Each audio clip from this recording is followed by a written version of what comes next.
எல்லாருக்கும் வணக்கம். இன்னைக்கு விமர்சிக்கலாமாக பகுதியில் நம்ம பேச எடுத்திருக்க topic mood out. Mood out மனநிலை இல்லாம இருக்கிறது, எதுலையுமே இன்ட்ரெஸ்ட் இல்லாம இருக்கிறது, யாரை பார்த்தாலும் எரிச்சலா வர்றது இல்ல வெறுப்பு தன்மை வர்றது, இதைதான் நம்ம மூட் அவுட் அப்படின்னு சொல்றோங்க. இந்த மூட் அவுட் அப்படின்றது சின்னவங்கல இருந்து பெரியவங்க வரைக்கும் எல்லோருக்குமே வந்துட்டு இருக்கு. எந்த மனநிலையில நம்ம வரும், இன்னைக்குதான் வரும் நாளைக்கு தான் வரும் அப்படின்லாம் இல்லை. எந்த டைம்ல வரும் யார்கிட்ட வரும்னு சொல்றதை சொல்லாம வந்துடுதான் மூட் அவுட். இந்த மூட் அவுட்ல பாத்தீங்கன்னா நமக்கு கொடுக்கக்கூடிய இந்த எரிச்சலான உணர்வு, இந்த வெறுப்பான உணர்வு யாருக்குமே பிடிக்காத ஒரு உணர்வு தாங்க இது. ஆனா அடிக்கடி வரும்போது, அடிக்கடி நம்ம ஃபேஸ் பண்ணும்போது, நம்ம அப்ப முழிச்சுக்கிட்டு இதுல இருந்து எப்படி நம்ம மீண்டு வர்றது, இந்த உணர்வு அதிகமா தலை தூக்காத மாதிரி நம்ம என்ன செய்யணும் அப்படின்றத நம்ம உணர்ந்து கொள்ள ஆரம்பிக்கணுங்க. ஏன்னா மூட் அவுட் அப்படின்றது பாத்தீங்கன்னா எப்பயுமே ஒரு நல்ல விளைவுகளை ஏற்படுத்தாது. ஒரு கெட்ட மனநிலையை தான் நம்மள கொண்டு போய் விட்டுரும். இந்த டென்ஷன் ஆகியோ இல்ல வெறுப்பு வந்தோ நமக்கு எந்த விஷயமே நல்ல விஷயமா மாற போறது இல்ல. சோ இந்த மூட் அவுட்டை விட்டு நம்ம வெளியில வரணும்னு சில டைம் முயற்சி பண்ணா கூட நம்மளால முயற்சி அந்த அளவு பலன் இல்லாமையே போயிடுதுங்க. அதுக்கு முக்கியமான ரீசன் பாத்தீங்கன்னா நமக்கு தெரியறது இல்ல. எப்படி அந்த மூட் அவுட் இருக்கிற டைம்ல அதுல இருந்து வெளியில வர்றது அப்படின்றது நமக்கு தெரியாததுதான் காரணம். வாங்க இன்னைக்கு அதனால மூட் அவுட்டை பத்தி நம்ம பேசுவோம். மூட் அவுட், இந்த மூட் அவுட் அப்படின்றது பாத்தீங்கன்னா ஜென்ரலா எல்லாருக்குமே தோன்றதால இது ஒரு நார்மல் ஃபீலிங் அப்படின்னு சொல்லிக்கலாங்க. ஈஸியா மூட் அவுட் ஆவறதும், ஈஸியா அந்த மூட் அவுட்ல இருந்து வெளியில வர்றதும் ரொம்ப ரொம்ப ஈஸி தான். ஈஸின்னு சொன்னா கூட இது ரொம்ப கஷ்டமான வேலை தாங்க. ஏன்னா நமக்கு வெளிப்படையா பார்க்கும்போது நீ பாட்டு கேள இல்ல வெளியில வாயம் போலான்னு டக்குன்னு நம்ம மூட மாத்தணும்னு நினைச்சிட்டு நம்ம சொன்னா கூட அந்த மூட் ஸ்விங்ல இருந்து லோ மூட்ல இருந்து நம்ம பழையபடி கொண்டு வர்றது அப்படின்றது கொஞ்சம் கஷ்டமான வேலை தாங்க. ஏன் இந்த மூட் அவுட் நமக்கு வருது அப்படின்னு பாத்தீங்கன்னா நிறைய பேருக்கு நிறைய விதமான விஷயங்களால வருங்க. ஈவன் ஹெல்த் விஷயம்லாம் கூட அவங்களுக்கு மூட் அவுட் வரதுக்கு சான்சஸ் இருக்கு.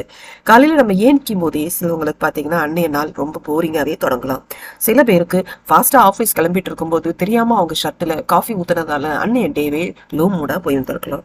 இதை தான் குழந்தை தான் சொல்றபடி கேட்காம அடம் பிடிச்சி ஸ்கூலுக்கு போகுது அப்படின்னா அந்த விஷயம் கூட பேரண்ட்ஸுக்கு லோ மூடா கொடுத்துருக்கலாம். இந்த மாதிரி எக்ஸெட்ரா நம்ம சொல்லிக்கிட்டே போலாங்க. ஈவன் நம்மளுக்கு வீட்டுக்கு வர தேவையில்லாத காலிங் பெல் கூட பாத்தீங்கன்னா இல்ல போன் கால்ஸ் கூட பாத்தீங்கன்னா நம்மளோட மூட அப்செட் பண்ணக்கூடிய விஷயமா கூட நம்ம சொல்லிக்கலாம். இவ்வளவு விஷயம் நம்ம டெய்லி ஃபீல் பண்ணிட்டு இருக்கும் போது அதை விட்டு எப்படி வெளியில வர்றது அப்படின்னு சொல்லிட்டு தான் நம்ம இன்னைக்கு பார்க்க போறோம். நீங்க எப்பயுமே லோ மூடா ஃபீல் பண்றீங்களா? அதுக்கு என்ன காரணம்? ஒரு தனிமை உணர்வோ இல்ல ஒரு சோகமான உணர்வோ இல்ல உங்க கூட யாருமே இல்ல, உங்களுக்கு எனர்ஜியும் இல்ல அப்படின்ற மாதிரி விதவிதமான விதத்துல உங்களுக்கு லோ மூடு உருவாக்கலாங்க. இதுக்கு மெயின் காரணமா என்ன சொல்லலாம் அப்படின்னா உங்களுக்குள்ள இருக்கிற ஸ்ட்ரெஸ் லெவல். நீங்க நிறைய விஷயம் செஞ்சுட்டு அந்த பர்சனல் விஷயமோ இல்ல ஒரு பைனான்சியல் ப்ரெஷர்ல மாட்டிட்டு இருக்கீங்களோ அந்த மாதிரி டைம்ல அதை விட்டு மீண்டு வர முடியாம திணறிட்டு இருக்கும் போது உங்களுக்கு ஸ்ட்ரெஸ் லெவல் ஆட்டோமேட்டிக்காவே ஓட்டிக்கோங்க. அந்த மாதிரி நேரத்துல லோ மூட் அப்படின்றது அடிக்கடி வரும். அதை விட்டு நீங்க வெளியில வரணும் அப்படின்னா பேசிக்கா உங்களுக்கு என்ன பிரச்சனை இருக்கு அப்படின்றத பார்த்துட்டு அதை விட்டு நீங்க வெளியே வர ட்ரை பண்ணா மட்டும்தான் லோ மூடா வர்றத மாற்ற முடியும். இல்லாட்டினா பர்ன் அவுட் ஆகுறது. ஒரு விஷயம் நீங்க சொல்லிட்டு லிமிட் பண்ணிட்டு அந்த லிமிட்டுக்குள்ள உங்களால அச்சீவ் பண்ண முடியல அப்படின்னா அந்த வெறுப்பு அந்த ஏமாற்றம்லாம் கூட உங்களுக்கு லோ மூட கொடுக்கலாம். இல்லாட்டினா நிறைய ரெஸ்பான்சிபிலிட்டி எடுத்துக்கிட்டு செய்ய முடியாம திணறிட்டு இருந்தாலும் உங்களுக்கு எந்த மூடுனாலும் ஈஸியா மூட் அவுட் ஆகிறதுக்கு சான்சஸ் இருக்கு. அது இல்லாம பாத்தீங்கன்னா எமோஷனல் இஷ்யூஸ் கூட சொல்லலாங்க. ஏன்னா எல்லா விஷயத்துலயுமே நமக்கு எமோஷனல் மிக்ஸ் ஆகி தான் வந்துட்டு இருக்கு. ஸோ நீங்க ஏதாவது ஒரு எமோஷனல் இஷ்யூவோட மிக்ஸ் ஆகிருந்தீங்கன்னாலும் அப்போ உங்களுக்கு லோ மூட் அதிகமா வரும். அது இல்லாம ஹெல்த் இஷ்யூ பார்க்கும்போது பாத்தீங்கன்னா ஹார்மோனல் சேஞ்சஸ் டீனேஜ் பசங்களுக்கும் சரி பெரியவங்களுக்கும் சரி இல்ல ஒரு ஏஜ்டு பீப்புளா இருக்கிறாங்க அப்படின்னாலும் அவங்களுக்கு கூட லோ மூட் வரதுக்கு நிறைய சான்சஸ் இருக்கு. இது நம்மளோட ஹெல்த் கண்டிஷன், ஈவன் நம்ம எடுத்துட்டு இருக்க மெடிகேஷன்ஸ் கூட நம்மளோட லோ மூடுக்கு காரணம் அப்படின்னு சொல்லிக்கலாங்க. நம்மளோட லைஃப் சைக்கிள் லைஃப் ஸ்டேஜை பொறுத்து லோ மூடு அடிக்கடி மாறி மாறி வந்துட்டு இருக்கும். ஸோ இதை எல்லாமே எப்போ வருது எப்போ வராது அப்படின்றது நமக்கு அந்த மாதிரி அறிகுறி எதுவும் கிடையாது. அதை விட்டு மீண்டு வரதுக்கும் வழி கிடையாது. ஆனா லோ மூடா நீங்க ஃபீல் பண்றீங்க அப்படின்னா கண்டிப்பா உங்களால உணர முடியும். அந்த மாதிரி நேரத்துல உங்களோட லோ மூட் மற்றவங்களுக்கு அஃபெக்ட் ஆகாம இருக்கணும். உங்களோட மனநிலை சரியில்லாத பட்சத்துல வெறுப்பா இருக்கிற டைம்ல மற்றவங்களுக்கு நீங்க அந்த வெறுப்பை காட்டிடக்கூடாதுன்னு நீங்க நினைக்கிறீங்க அப்படின்னா நம்ம சொல்லக்கூடிய சில ஹெல்த் டிப்ஸை நீங்க ஃபாலோ பண்ணீங்க அப்படின்னா கொஞ்சம் கொஞ்சமா உங்களோட உங்களோட லோ மூட்ல இருந்து வெளியில வரலாம். வாங்க பார்க்கலாம் how to come out from the low mood. அதாவது மூட் அவுட்ல இருந்து வெளியில வர்றது எப்படி. முதல் ப்ராப்ளம் வந்து முதல் ஸ்டெப்ஸ்ன்னு கூட சொல்லலாம். நமக்கு அடிக்கடி தோணக்கூடிய விஷயம், கோவம் வந்து மற்றவங்களை கத்திட்டு அதுக்கப்புறம் என்ன செய்யறதுன்னு தெரியாம அதனால மூட் அவுட் ஆகுறது. இந்த மாதிரி நேரத்துல நீங்க கோவத்தை முதல்ல கண்ட்ரோல் பண்ண முடியல அப்படின்னா அந்த கோவத்தை உரியவங்களோட கரெக்டா காட்டாம இருக்கணும். இது ரெண்டுத்தையுமே நம்மளால பண்ண முடியல அப்படின்னா அப்போ உங்களுக்கு லோ மூட்ல தாங்க கொண்டு போயிடும். மூட் அவுட் ஆகிறதுக்கு சான்சஸ் நிறைய இருக்கு. ஜென்ரலாவே எனக்கு யாரு மேலேயுமே கோவம் வரக்கூடாது. ஈவன் அவங்க தப்பு பண்ணாலும் என் குழந்தைகள்ட்டையும் சரி, இல்லாட்டி என்னோட பெற்றோர்கள்ட்டையும் சரி, இல்ல பெற்றோர்களா நீங்க இருந்தீங்க அப்படின்னா குழந்தைகள்ட்ட அப்பப்ப கோவப்படுறீங்க அப்படின்னா என் குழந்தைகள்ட்ட என்னோட கோவத்தை நான் காட்டக்கூடாது. காட்டி முடிச்சா அடுத்த செகண்ட் ஏண்டா கோவப்பட்டேன்னு நான் ஃபீல் பண்றேன் அப்படின்னா அப்ப நீங்க உங்க கோவத்தையும் உங்களோட லோ மூடையும் கண்ட்ரோல் பண்ணி ஆகணுங்க. அப்ப நீங்க அதை விட்டு ஸ்டார்ட் பண்றதுக்கு என்ன பண்ணணும் அப்படின்னா, எடுத்த உடனே ஒரே நாளுல நம்மளோட மூட் அவுட் ஆகிற விஷயத்த நம்மளால கண்ட்ரோல் பண்ணி கொண்டு வர முடியாது. அதுக்கு கொஞ்சம் கொஞ்சமா நம்ம பிராக்டிஸ் பண்ணணும். ஸோ முதல் வேலை என்ன செய்யணும்னா மெடிடேஷன் பண்ணணுங்க. Practice meditation. இந்த மெடிடேஷன் பண்றதுக்கு கரெக்டான நேரம் எது அப்படின்னு பாத்தீங்கன்னா காலையில நேரம் தான். எல்லாருமே சொல்றாங்க உங்களுக்கு ரெஸ்ட் டைம்ல இருக்கும்போது நீங்க மெடிடேஷன் பண்ணலாம், ஈவினிங் பண்ணலாம், நைட்டு பண்ணலாம். ஒர்க்கிங் போறீங்களா ஈவினிங் வந்து பண்ணுங்க, இல்ல நைட்டு வந்து ஒரு 8 மணிக்கு மேல பண்ணுங்க அப்படின்னு சொல்றாங்க. ஆனா எதுவா இருந்தாலும் சரிங்க, மெடிடேஷன் பண்றதுக்கு பர்ஃபெக்ட் டைம் அப்படின்னு பாத்தீங்கன்னா ஏர்லி மார்னிங் பண்றதுதான்.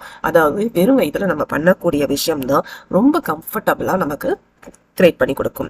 பிகினர்ஸா இருந்தா கூட ரொம்ப ஈஸியா வந்து மெடிடேஷன் உள்ள பண்ண முடியும் அப்படின்னா அதுக்கு காலையில டைம் தாங்க ரொம்ப ரொம்ப முக்கியம். நீங்க அப்படி பண்ணும்போது பாத்தீங்கன்னா ஜஸ்ட் ரிலாக்ஸ்டா இருந்துட்டு நீங்க உங்களை பத்தி யோசனை பண்ணணும்.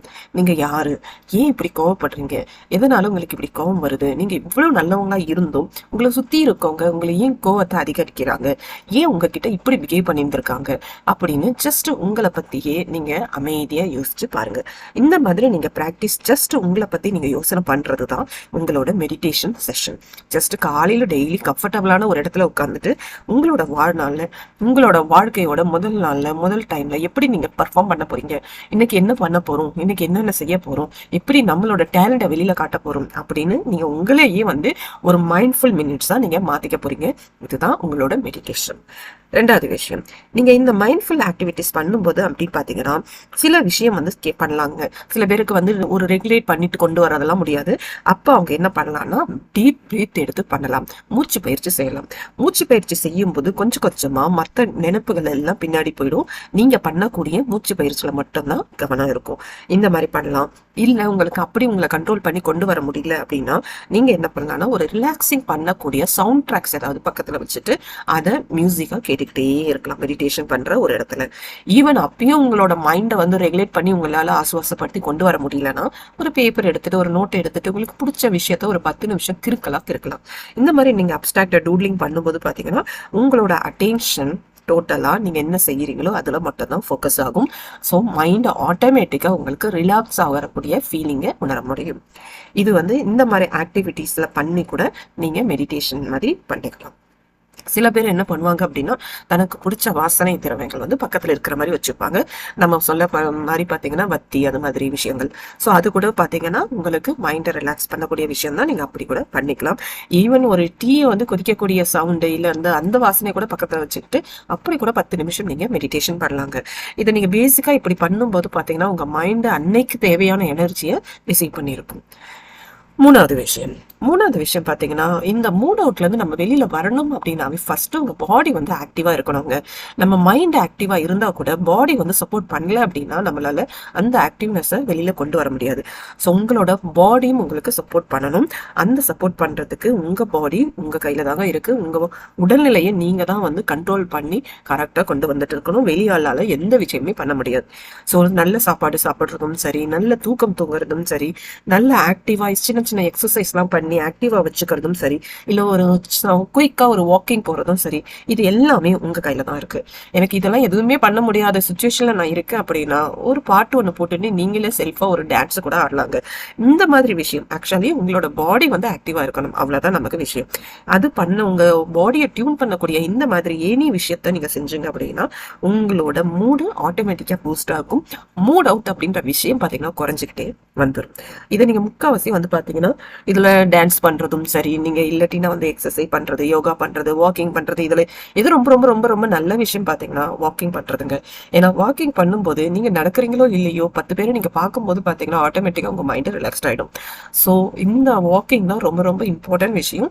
ஆனா உங்களால அது பண்ண முடியாத பட்சத்துல நீங்க யோகா போகலாம், டான்சிங் பண்ணலாம், வீட்டுக்குள்ளேயே இருந்துட்டு என்ன வேணா பண்ணலாம்.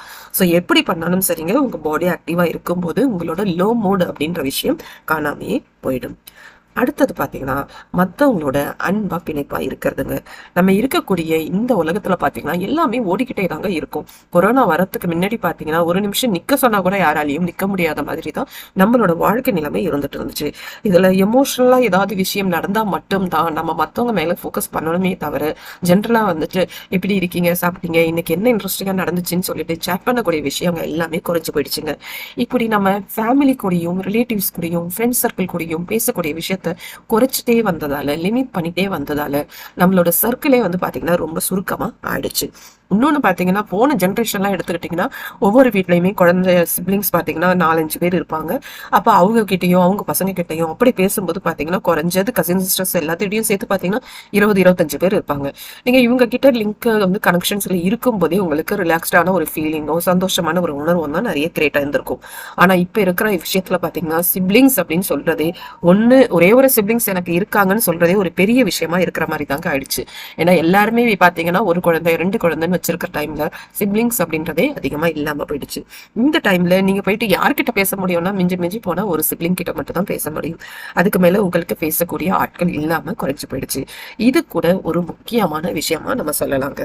நம்ம மூட் அவுட் ஆகக்கூடாது அப்படின்னா நமக்கு தோணக்கூடிய ஃபீலிங்க அப்ப நம்ம என்ன பண்ணணும்னா ஃபில்டர் பண்ணிக்கிட்டே இருக்கணும். எப்ப நீங்க அடக்கி வச்சுட்டே இருக்கீங்களோ அப்பதான் உங்களுக்கு லோ மூடு எல்லாமே வர ஆரம்பிக்கும். ஸோ இந்த விஷயத்துக்கு வந்து நீங்க என்ன பண்ணணும் அப்படின்னா உங்களோட ஃபேமிலி கூடயும் உங்க ரிலேட்டிவ்ஸ் கூடயும் உங்க ஃப்ரெண்ட்ஸ் சர்க்கிள் கிட்டையும் நீங்க நிறைய நேரம் ஸ்பெண்ட் பண்ணணும். நல்ல ஒரு கனெக்ஷன்ஸ் வந்து வச்சிருக்கணும், ஹெல்த்தி கனெக்ஷன்ஸா வச்சிருக்கணும். இப்படி ஹெல்த்தி கனெக்ஷன்ஸ் பண்ணும்போது பாத்தீங்கன்னா ஆட்டோமேட்டிக்கா உங்க மூடு வந்து நல்லபடியா இருக்கும். ஸோ கண்டிப்பா உங்களுக்கு எப்பயுமே வந்து மற்றவங்களை பார்த்து வெறுப்பாவோ கோவமோ அதிகமா வராது. அடுத்த விஷயம், உங்களுக்கு லோ மூடு அதிகமா வருதா, எப்ப பார்த்தாலும் மூட் அவுட் ஆயிட்டே இருக்கா, யாரை பார்த்தாலும் கோவம் வருதா இல்ல வெறுப்பு வருதா, அப்ப நீங்க ஃப்ரீயா இருக்கீங்கன்னு அர்த்தங்க. இந்த ஃப்ரீயா இருக்கும் அப்படின்னா என்ன அர்த்தம்னா உங்களுக்குன்னு ஒரு கோலுமே நீங்க செட் பண்ணிக்கவே இல்லைன்னு அர்த்தம். இல்ல பெருசா ஒரு கோலை செட் பண்ணிக்கிட்டு அதுக்காக ஒரு ட்ரைனிங்குமே பண்ணாம ஒரு ட்ரையலும் செய்யாம இருக்கீங்கன்னு அர்த்தம். எப்ப உங்களோட மைண்ட் வந்து ஃப்ரீயா இருக்கும் அந்த மாதிரி டைம்ல தான் லோ மூட் அப்படின்றது வருங்க. ஒரு பெரிய விஷயத்த வந்து நீங்க செய்யணும் அப்படின்னு சொல்லிட்டு பிளான் போட்டீங்க அப்படின்னா சின்ன சின்ன ட்ராக்கிங்கா தான் நீங்க அதை வந்து அச்சீவ் பண்ண முடியும். ஸோ உங்களோட கோல் செட் பண்ணும்போது நீங்க அச்சீவ் பண்ணக்கூடிய விஷயம் பெருசா இருக்கு அப்படின்னா சின்ன சின்னதா செய்யுங்க. ஸ்பிளிட் பண்ணி செய்யுங்க. அப்படி நீங்க சின்ன சின்ன டார்கெட் வச்சு பண்ணும்போது அந்த டார்கெட்டை அன்னைக்குள்ள நீங்க அச்சீவ் பண்ணிட்டீங்க அப்படின்னா உங்களுக்கு லோ மூட் அன்னை டே வரைக்கும் வராமையே இருக்குங்க. இதுதான் நம்மளோட வெற்றியோட வழி.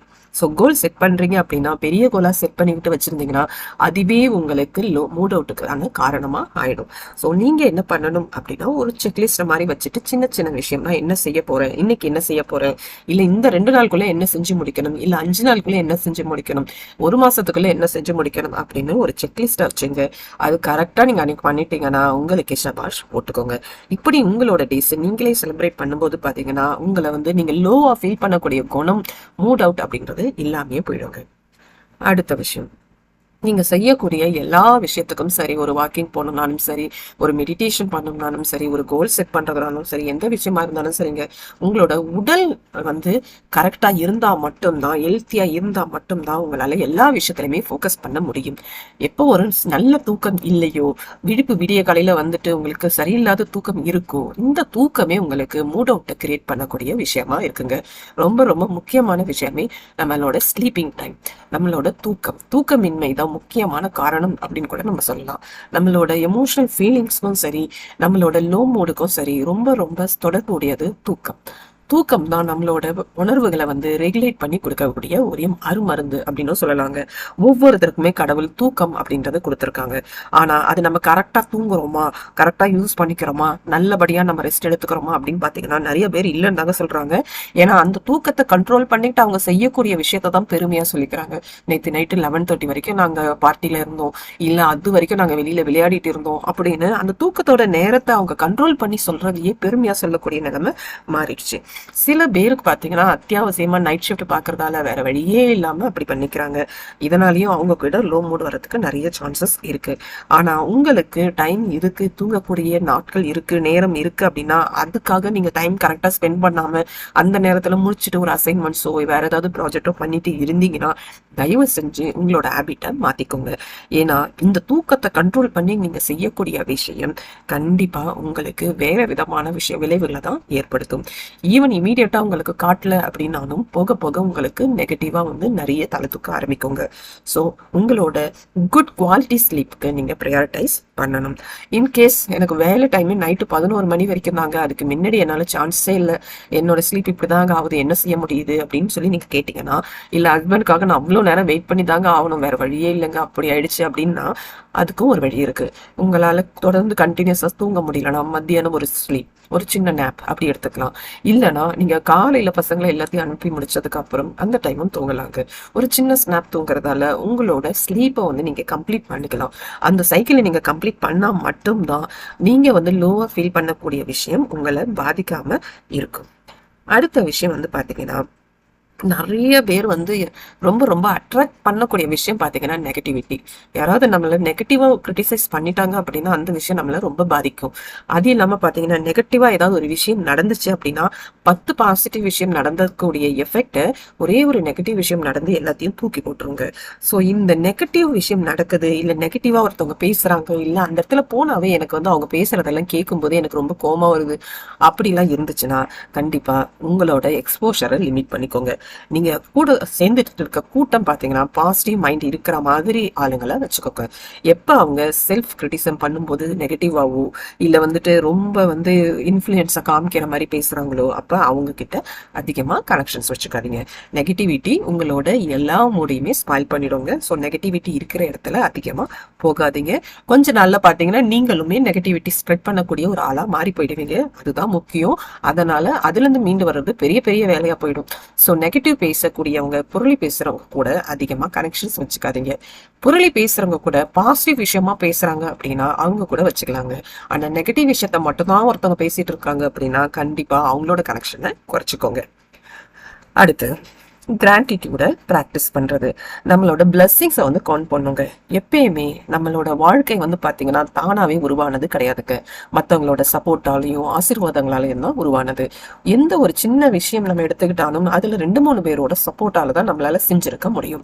இப்படி நம்மளோட விஷயம் செய்யும் போதும் நம்ம கஷ்டமா இருந்த நேரத்துல நமக்கு உதவியும் அடிக்கடி நினைச்சு பார்த்துட்டு அவங்களோட ஆசீர்வாதங்களையும் நினைச்சு பார்க்கறதுக்கு பாருங்க.